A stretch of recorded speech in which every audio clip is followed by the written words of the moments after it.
keseluruhan umat. Karena ini menjaga memakmurkan masjid bukan sekadar amalan sunnah, melainkan termasuk bagian dari kifayah. Artinya, apabila tidak ada satupun dari kaum yang mengurus, merawat, dan memakmurkan masjid, maka seluruh umat memiliki kelalaian tersebut. Allah Subhanahu wa taala berfirman di dalam Quran At-Taubah ayat ke-18. A'udzu billahi minasyaitonir rajim. Innama ya'muru masajidallahi man amana billahi wal yaumil akhir wa aqamas salata wa atuz zakata wa lam yaqnasa ilallah. Sesungguhnya yang memakmurkan masjid-masjid Allah adalah orang-orang yang beriman kepada Allah dan hari akhir, mendirikan sholat, menunaikan zakat, dan tidak takut kepada siapapun selain Allah. Ayat ini menunjukkan bahwa memakmurkan masjid Allah adalah ciri orang yang beriman. Dan karena masjid adalah kebutuhan pokok umat, maka mengabaikannya berarti mengabaikan kewajiban bersama. Jemaah Jumat yang dimuliakan Allah Subhanahu, dalam kehidupan sehari-hari, terutama di daerah, sering kita jumpai kondisi-kondisi. Yang pertama, masjid berdiri tetapi sholat berjamaah sangat minim. Yang kedua, masjid membutuhkan biaya perawatan tetapi jamaah saling menunggu. Yang ketiga, yang aktif mengurus masjid hanya orangnya itu saja setiap hari. Jika semua berpikir sudah ada pengurus, nanti orang lain saja yang mengurus, maka fardu kifayah itu tidak gugur, justru dosa kelalaian menjadi tanggungan kita bersama. Rasulullah SAW bersabda,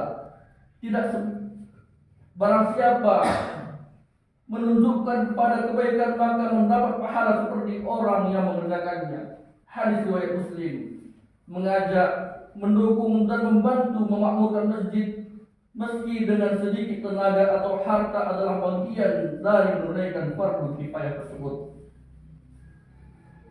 Ma'asyiral muslimin rahimakumullah, salah satu bentuk paling nyata dari memakmurkan masjid adalah wakaf tanah, bangunan, atau harta untuk masjid, menjamin bahwa masjid tetap berdiri, aman, dan tidak berpindah fungsi.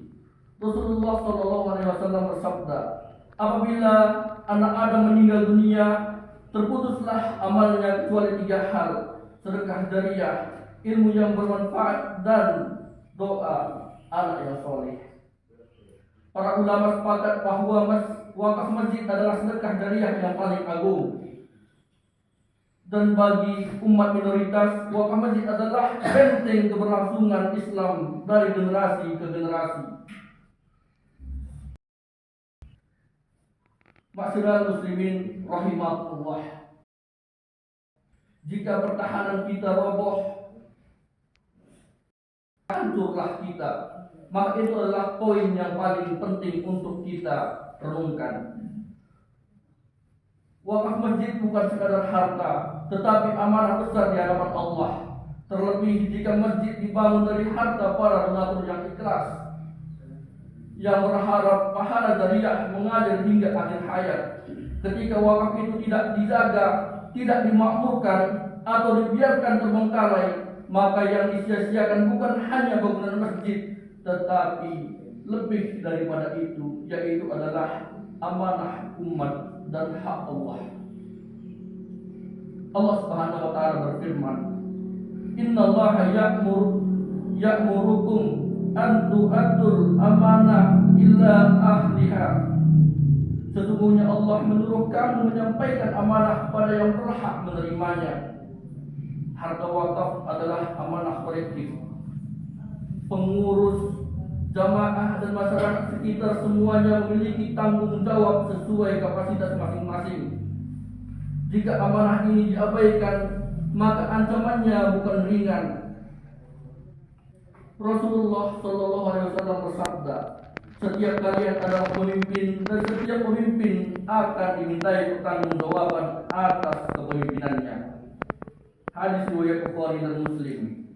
Pengurus masjid akan dimintai pertanggungjawaban tentang mengapa masjid sepi, mengapa azan jarang berkumandang, dan mengapa sholat berjamaah tidak ditegakkan.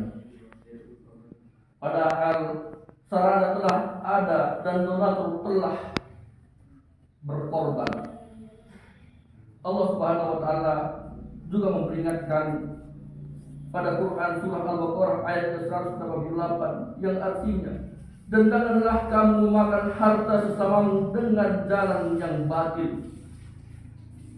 menyalahgunakan, menguasai atau membiarkan harta wakaf tanpa fungsi, termasuk bentuk kezaliman terhadap harta umat meskipun tidak diambil secara langsung.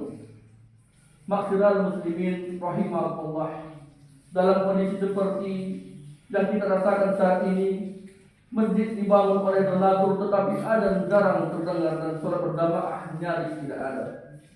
Maka ini adalah peringatan keras bagi kita semua. Jangan sampai masjid berdiri megah tetapi ruh ibadahnya mati. Jangan sampai para donatur berharap pahala jariah tetapi kita memutus aliran pahala itu karena kelalaian kita sendiri. Rasulullah Shallallahu Alaihi Wasallam bersabda, tidak akan bergeser kedua kaki seorang hamba pada hari kiamat hingga ia ditanya tentang hartanya, dari mana ia peroleh dan untuk apa ia belanjakan. Maka wakaf atau pengorbanan daripada donatur kita itu adalah harta kita bersama. Maka ini akan diminta pertanggungjawaban untuk apa harta ini kita gunakan. Apakah hanya menjadi pajangan semata atau yang